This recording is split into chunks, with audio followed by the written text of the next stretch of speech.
அப்ப இவன் அந்த கற்புள்ள கன்னிகையாக இருக்கிற ஏவாளை கெடுப்பதற்கு அவன் என்ன செய்தான் அப்படின்னு சொன்னா, அழகா அந்த இடத்துல பவுல் அதுக்கான காரியத்தை சொல்றாரு. வாசிங்க, அதே 2 கொரிந்தியர் 11:3 வாசிங்கள் பார்ப்போம். ஆகிலும் சர்ப்பமானது தன்னுடைய தந்திரத்தினாலே ஏவாளை வஞ்சித்தது போல உங்கள் மனதும் கிறிஸ்துவை பற்றிய உண்மையினின்று விலகும்படி கெடுக்கப்படுமோவென்று பயந்திருக்கிறேன். அவர் உபதேசத்தை குறித்து பேசுறார். அவர் எதை பத்தி பேசுறாரு? கற்பு என்பது எதன் அடிப்படையில் இருக்கிறது? இப்போ எனக்குள்ள ஒரு உபதேசம் இருக்கு. எதுக்கு இந்த உபதேசம் எனக்கு கொடுக்கப்பட்டிருக்கு அப்படின்னு கேட்டீங்கன்னு சொன்னா, எனக்குள்ளதான இந்த உபதேசத்தை வைத்து நான் தான் மனவாட்டி சபையாக இருக்கிறேன், கிறிஸ்து எனக்கு மனவாளனாக இருக்கிறார். இப்போ அவருடையதான அந்த வசனம் எனக்குள் கொடுக்கப்படுகிறது. இதை வைத்து நான் தேவ பக்தி உள்ள சந்ததியை பெற்றெடுக்க வேண்டும். பூமியில அடுத்தடுத்து ஆவிக்குரிய பிள்ளைகளை பெற்றெடுக்க வேண்டும். ஆனால் இங்க என்ன பிசாசு செஞ்சான்? திட்டம் என்ன அப்படின்னா, இந்த சபைக்குள்ள கொண்டு வந்து கள்ள உபதேசத்தை கலந்து விடுகிறார். சபைக்குள்ள கொண்டு வந்து அவனுடையதான உபதேசத்தை அல்லது நாங்கள் சொல்லாத ஒரு உபதேசத்தை அவன் கலந்து விடுகிறான். அதனுடைய விளைவு என்ன ஆகிறது அப்படின்னு சொல்லி பார்த்தீங்கன்னா, கர்த்தர் விரும்புகிறதான தேவ பக்தி உள்ள சந்ததி பெறுவதற்கு பதிலாக 1 யோவான் 3:12 வாசிப்போம். பொல்லாங்கினால் உண்டாயிருந்து தன் சகோதரனை கொலை செய்த காயினை போல் இருக்க வேண்டாம். அப்போ கர்த்தர் விரும்பினது தேவ பக்தி உள்ள சந்ததி. பிறந்தது என்ன சந்ததி? பொல்லாங்கான சந்ததி பிறந்துருச்சு. இதுக்கு என்ன காரணம் அப்படின்னு கேட்டா, ஏவாளோடு கூட பிசாசு இணையில ஏவாளுக்குள் பிசாசின் உபதேசம் இணைஞ்சிருச்சு. அதனுடைய விளைவாக பிறக்கிறது என்னவா இருக்கிறது அப்படின்னு கேட்டீங்கன்னு சொன்னா, பொல்லாங்கானாக இருக்கிறது. இப்ப நிறைய பேர் இந்த காலத்துல என்ன நினைக்கிறாங்க அப்படின்னு சொல்லி கேட்டீங்கன்னா, இப்போ சபைக்குள்ள இருக்கக்கூடிய, இப்ப நீங்க உட்கார்ந்துருக்கீங்க, இங்க இருக்கோம், சபைக்குள்ள இருக்கிறோம். இப்ப அத்தனை பேருமே கிறிஸ்துவுக்குள்ள ரட்சிக்கப்பட்டு ஆண்டவருக்குள்ளதான் வந்திருக்கிறோம். இதுல மாற்றுக்கத்தே இல்லை.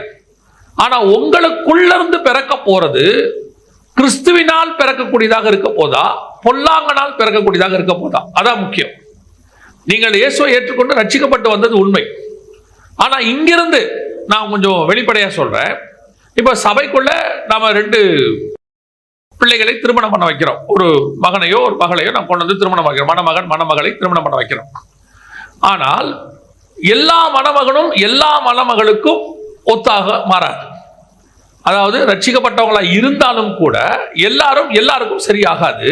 இதுல இங்க என்ன பிரச்சனை வருது அப்படின்னு கேட்டீங்கன்னு சொன்னா, சபைக்குள்ளதான் இருக்கிறாங்க. அவர்கள் மனம் முடிக்கிறவர்கள் அந்த 2 பேருமே யாரால் பிறந்தவர்கள் ரொம்ப முக்கியம். நான் சரீர பிரகாரம் பேசுறேன், ஸ்பிரிச்சுவலி பேசுறேன். உங்களுக்கு புரியுமான்னு நினைக்கிறேன், புரியும் நினைக்கிறேன். என்னன்னா, இவங்க கிறிஸ்துவுக்குள்ள வந்ததாக தான் இருக்கு. காயின் ஆதாமுடைய பையன் தான், மாற்றுக்கிறதே இல்லை. ஆதாம் கர்த்தரால் உண்டாக்கப்பட்டவன், தேவசாயலை படைக்கப்பட்டவன். அவன் மூலமாகத்தான் காயின் வருகிறான். இங்கேயும் சபைக்குள்ள அப்படிதான் வராங்க. ஆனா உள்ளுக்குள்ள அவங்களுக்குள்ள பிசாசு தன் வித்த கலந்துடுறான், தன்னுடைய உபதேசத்தை கலந்துடுறான். அவங்க வந்து உட்கார்ந்துருக்காங்க சர்ச்சுக்குள்ள. இப்போ உட்கார்ந்துருக்கிறவங்களுக்குள்ள பிசாசினுடைய உபதேசம் இருக்கு.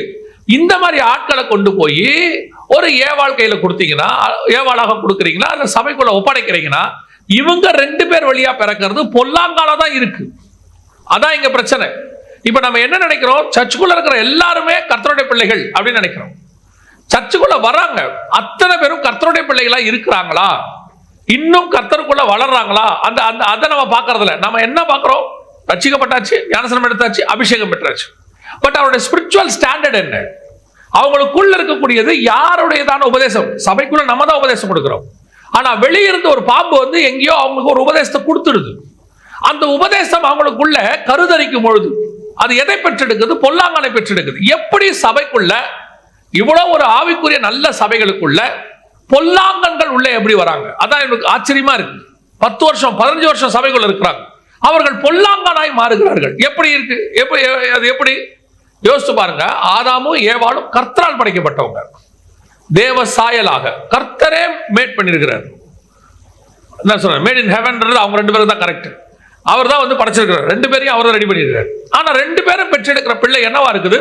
பொல்லாங்கானா இருக்கிறது அப்படின்னு இருக்கு. எப்படி இது சாத்தியம்? எந்த மாதிரி வாய்ப்பு இருக்கிறது? அந்த பொல்லாங்கன் அப்படின்றதுக்கு என்னதான் அர்த்தம் அப்படின்னு கேட்டீங்கன்னா, வாசிங்க ஆதியாகமம் 4:5. காயினையும் அவன் காணிக்கையையும் அவர் அங்கீகரிக்கவில்லை. அப்பொழுது காயினுக்கு மிகவும் எரிச்சல் உண்டாகி அவன் முகநாடி வேறுபட்டது. எரிச்சல் உண்டாச்சு. பொல்லாங்கனுடைய சுபாவத்துல ஒண்ணு என்னது? எரிச்சல். யாரை கண்ட எரிச்சல்? தன் சகோதரனை கண்டு எரிச்சல். அவனுக்கு அக்செப்ட் ஆச்சு, எனக்கு அப்செட் ஆல. ஏன்? அவனுக்கு நடக்குது, எனக்கு நடக்கல. ஏன்?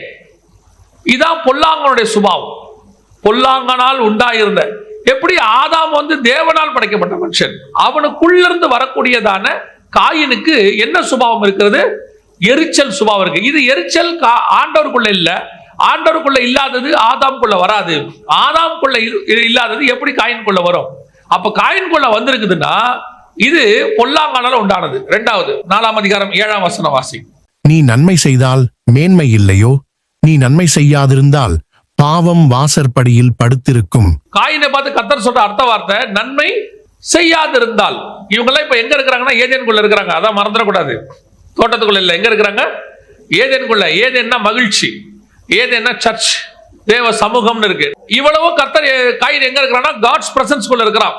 காட்ஸ் பிரசன்ஸ்குள்ள இருக்கிறான். காட்ஸ் பிரசன்ஸ்குள்ள இருக்கும்போது எரிச்சல் இருக்கு. காட்ஸ் பிரசன்ஸ்குள்ள இருக்கும்போது நன்மை செய்யாத சுபாவம் இருக்கு. சபைக்குள்ள நான் பேசுறது எல்லாமே, நான் இப்ப பேசுறது நான் பிலீவர்ஸை பத்தி இல்ல. நிறைய பேர் காயினை எப்படி எடுத்துக்கிறாங்கன்னா அவன் நான் பிலீவர் இல்ல. காயின் பிலீவர், சர்ச்சுக்குள்ள இருக்கிற பர்சன். ஏதேனுக்குள்ள இருக்கிறவன் அவன். ஏதேனை விட்டு வெளியே போன பிறகு இருக்கிற காயின் வேற. ஏதேனுக்குள்ள இருக்கிற காயின். இப்ப ஏதேன் விட்டு வெளியே போனா ஆபேல கொலை பண்ண பிறகு அவர் வெளியே போயிட்டார். அந்த காயின் வேற. அது பார்ட் 2. இது பார்ட் 1. சர்ச்சுக்குள்ள இருக்கிறாரு. இந்த காயினுக்கு எரிச்சல் வருது. 2வது நன்மை செய்யாதிருந்தால், உள்ளுக்குள்ள என்ன இல்லை அவனுக்கு? ஆண்டவர் சொல்ற, நீ நன்மை செஞ்சுதான் நான் கண்டிப்பா உனக்கு நன்மை செய்ய போறேன். அவனுக்கே தெரியல நம்ம நன்மை செய்யலன்னு சொல்லி. அவன் செய்யறதெல்லாம் கரெக்ட் அப்படின்னு சொல்லி ஒரு சுயநீதி, செல்ஃப் ரைச்சியஸ்னஸ் இன்னைக்கு சர்ச்சுக்குள்ள இருக்குது. அடுத்து வாசிங்க 4:8 வாசிங்க. காயின் தன் சகோதரனாகிய ஆபேலோடே பேசினான். அவர்கள் வயல்வெளியில் இருக்கும் சமயத்தில் காயின் தன் சகோதரனாகிய ஆபேலுக்கு விரோதமாய் எழும்பி அவனை கொலை செய்தான். விரோதம். சபைக்குள்ள என்ன இருக்குது? விரோதம். எப்படி இதெல்லாம் இருக்கு யோசிச்சு பாருங்க. காயின் இதெல்லாம் எங்க இருக்குன்னா ஏதேனுக்குள்ள இருக்குது. ஏதேனுக்குள்ள ஒண்ணு ஃபர்ஸ்ட் எரிச்சல் இருக்கு. 2வது நன்மை செய்யாத சுபாவம் இருக்கு. 3வது விரோதம் இருக்கு. சபைக்குள்ள இவ்வளவு இருக்கு. 4வது கொலைபாதகம் இருக்கு. உள்ளுக்குள்ள என்ன இருக்குது? கொலை. வசனம் சொல்லுது பிசாசு தான் கொல்லவும் அழிக்கவும் வருகிறான் இருக்கு. ஆனா இன்னைக்கு ஏதேனுக்குள்ள என்ன இருக்குது? கொலை பண்ற சுபாவம் இருக்குது. வாசிங்க 1 யோவான் 3ஆம் அதிகாரம் 15வது வசனம் வாசி. தன் சகோதரனை பகைக்கிற எவனும் மனுஷ கொலைபாதகனாய் இருக்கிறான். மனுஷ கொலைபாதகன் எவனும் அவனுக்குள் எட்டர்னலே கிடையாதுன்ட்டார். யாருக்கு? தன் சகோதரனை பகைக்கிற எவனும் மனுஷ கொலைபாதகனாய் இருக்கிறான்.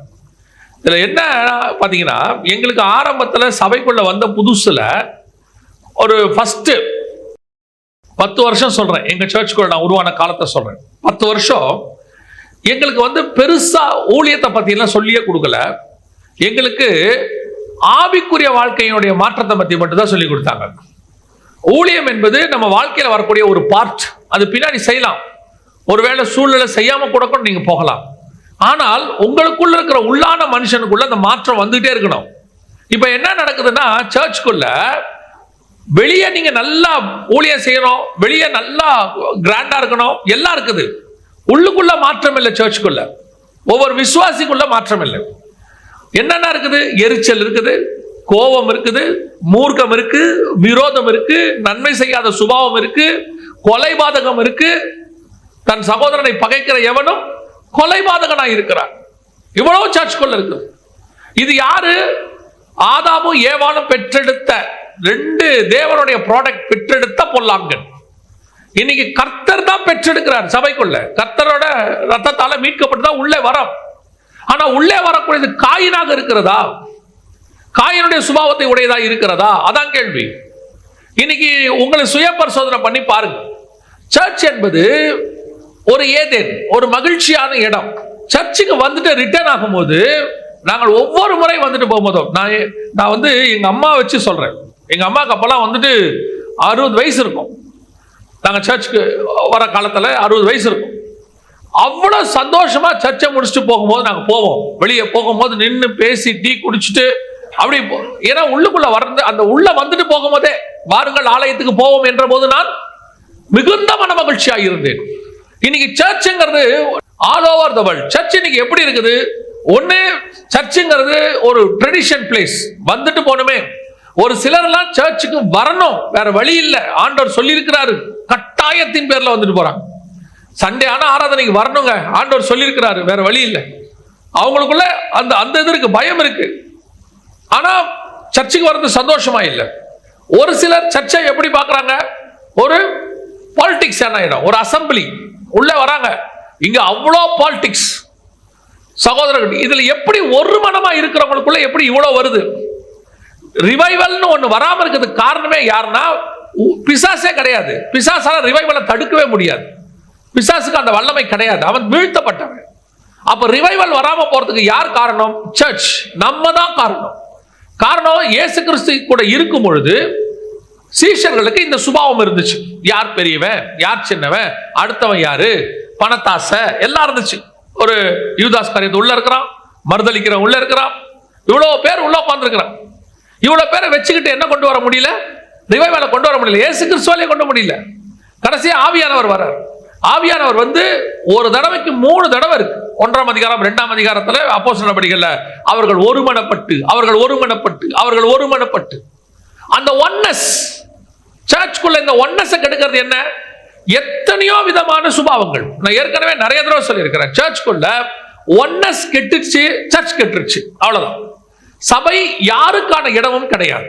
சபை இது ஒரு இது என்னது உன்னது, அவங்களது இவங்களது, அவங்களுக்கு என்ன அதிகாரம், இவங்களுக்கு என்ன அதிகாரம், யார் பெரியவன், இந்த மாதிரி கான்செப்டுக்கான இடமே கிடையாது. சபை முழுக்க முழுக்க தேவனை ஆராதிக்கிறதுக்கான இடம். எப்ப நாம ஒன்னஸோட வரமோ அப்பதான் சபையானது ஒரு ரிவைவல்குள்ள கடந்து போகும். இங்க இருக்கும் பொழுதே இன்னொன்னு நான் சொல்றேன், இங்க காயின் இருப்பான். திருப்பி சொல்றேன், யார் இருப்பா? காயின் இருப்பான். இப்ப ஆபேல் காயினை கொண்டானா, காயின் ஆபேலை கொண்டானா. இப்ப இருக்கிற அத்தனை ஆபேலும் காயினை கொண்டுகிட்டு இருக்கான்.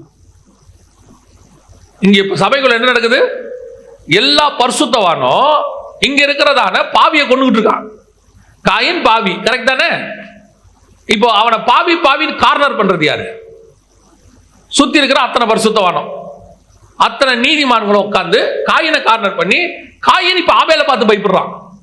எங்கடா இவனுங்க க்ளோஸ் பண்ணிடுவாங்களோ நம்மள அப்படின்னு. Church is the place of make perfection. இங்க காயின்கள் தான் இருப்பார்கள். ஏன்னா அப்படித்தான் பிறந்திருக்குது. சர்ச்சுக்குள்ள ஏன் ஆண்டவர் எல்லாரையும் கொண்டு வராரு? காயினை ஆபேலாய் மாற்றுவதற்கு. இங்க என்ன நடந்துட்டு இருக்குது? இருக்கிற ஆபேல் எல்லாம் சேர்ந்து காயினை கொண்டுகிட்டு இருக்குது உட்கார்ந்து. அத்தனை பேரும் தன் சகோதரனை குற்றப்படுத்துகிறவன் இருக்கு. குற்றப்படுத்துறான்னா ஏன் குற்றப்படுத்துறோம்? குறை இல்லாம இங்க எல்லாத்தையும் குறை இருக்கு. Everybody have. இயேசுநாதர் ஒருத்தரை தவிர சர்ச்சுக்குள்ள குறை இல்லாதவன் ஒருத்தன் கிடையவே கிடையாது. எப்ப வரைக்கும்? பரலோகத்துக்கு போற வரைக்கும். அப்பேற்பட்ட பரிசுத்த பவுல்னு சொல்லுவாங்க. அவரை பத்தி என்ன சொல்லிட்டாரு?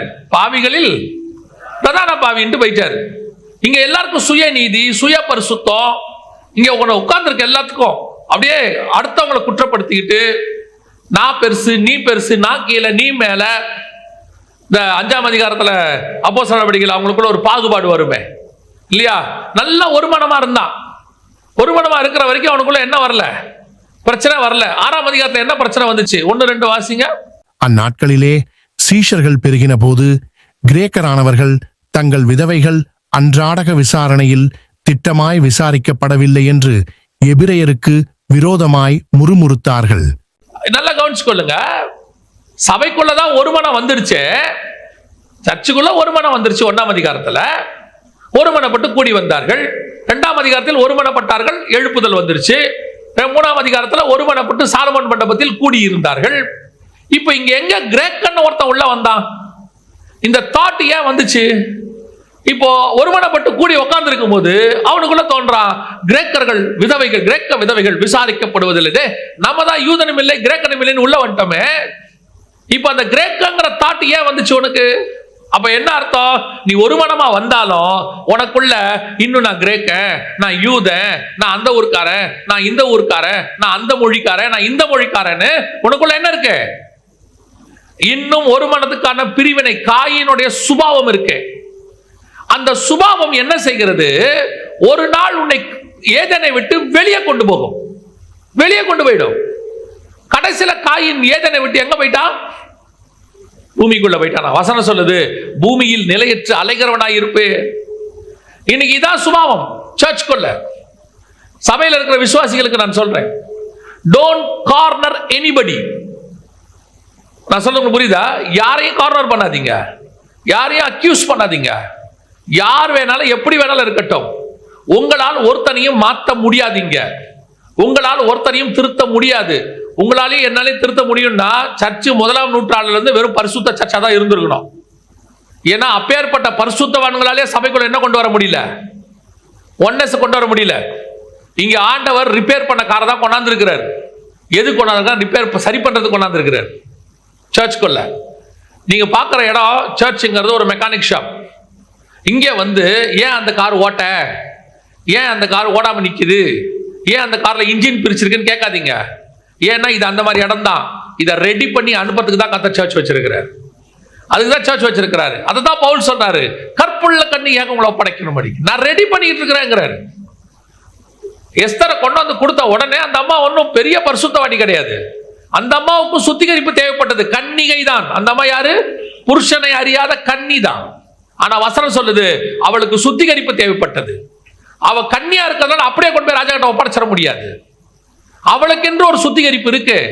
அதைத்தான் பவுல் சொல்றாரு, உங்களை கற்புள்ள கன்னிகையாக ஒரு புருஷனுக்கு ஒப்படைக்க நான் பிரயாசப்படுகிறேன். நீங்க ஒரு விஷயத்தை நல்லா படிச்சு பாருங்க. இங்க இருக்க அத்தனை பேருமே ஒரு புருஷனுக்காக நியமிக்கப்பட்டிருக்கிறோம். நாம நம்ம நம்ம ஓட்டத்துல ஓட ஆரம்பிச்சீங்கன்னா கூட ஓடுறவனை பார்க்கறதுக்கு உங்களுக்கு நேரமே இருக்காது. நான் சொல்றது புரியுதா? நல்லா பரீட்சை எழுதுற பையனை பார்த்துருக்கீங்களா? எக்ஸாம்ல அக்கம் பக்கம் என்ன செய்ய மாட்டான், பார்க்கவே மாட்டான். பேப்பரை வாங்குவான், கொஸ்டின் பேப்பரை வைப்பா, பேப்பர் கொஸ்டின் பேப்பர் அடிஷனல் ஷீட்டுமா எழுதுறான். அவ்வளவுதான் அவனுடைய வேலையே இருக்கும். இந்த ஆன்சரே தெரியாதவன் என்ன பண்ணுவான்? சுத்தி பார்த்துன்னு இருப்பான். நல்லா எழுதுறவன கூட என்ன பண்ணுவான் தெரியுமா? டே அவனையும் எழுத விட மாட்டான். நல்லா பார்த்துருக்கீங்களா? இவனுக்கு ஆன்சர் தெரியாது, இவன் எழுதல, கூட உட்காந்துருக்க நல்லா எழுதுறவனே என்ன பண்ண மாட்டான்? எழுத விட மாட்டான். இப்படி அவங்ககிட்ட பேசிட்டே உட்காந்துருப்பான். நல்லா எழுதுறவன் எவனை பத்தி கவலைப்பட மாட்டான், இடது புறம் வலது புறம் பார்க்க மாட்டான். நல்ல ஆவிக்குரிய வாழ்க்கை வாழ்றவன் உதவி ஒரு கண்மலையாக கிறிஸ்துவை மட்டும் பார்த்துட்டு ஓடிக்கிட்டே இருப்பானே ஒழிய பக்கத்துல இருக்கிற எவனை பத்தியும் பார்க்க மாட்டான்.